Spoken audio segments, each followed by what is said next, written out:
欢迎来到热点新闻频道，请订阅并关注以获取最新资讯。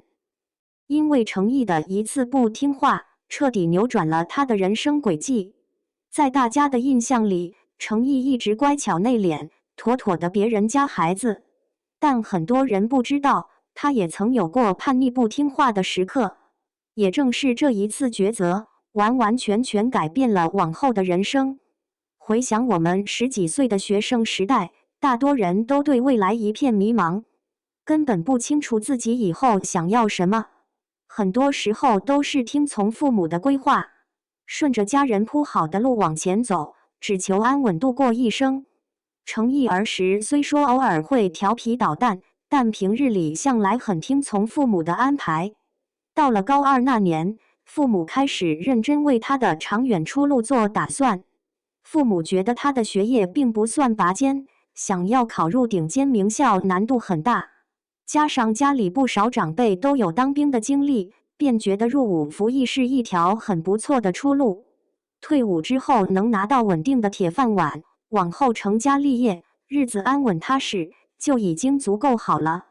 于是父母提议，等他高中毕业就去参军。当时的程毅没有立刻反驳，却在私底下反复思索了很久。他清楚，如果顺着这条路走下去，往后的工作、生活甚至人生节奏都已经被定死，一眼就能望到头。这样的安稳，并不是他内心真正想要的。彼时的他尚且不能清晰说出自己的梦想，却打心底抗拒这种一眼。看到70岁的人生，那样的生活会让他觉得失去了所有期待，不愿接受既定的安稳。他彻夜难眠，反复思量，最终下定了决心。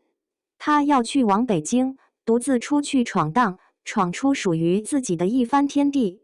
当他把这个想法告诉父母时，家人都十分震惊。在他们眼里，他还只是个10几岁的少年，独自在外打拼太过冒险。一开始都以为他只是一时兴起随口说说，可看见程毅态度无比坚定，父母最终还是选择了妥协放手。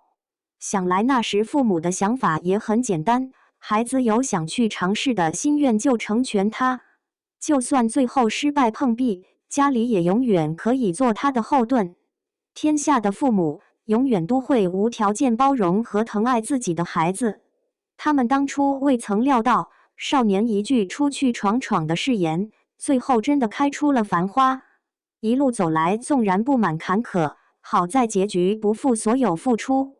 倘若当年的程毅选择乖乖顺从，安于现状，现在的他或许只是一名过着朝九晚5生活的普通人。也正是当年那一次不甘平庸的叛逆，改写了他的人生。也正因如此，我们才能遇见如今这个闪闪发光的程毅。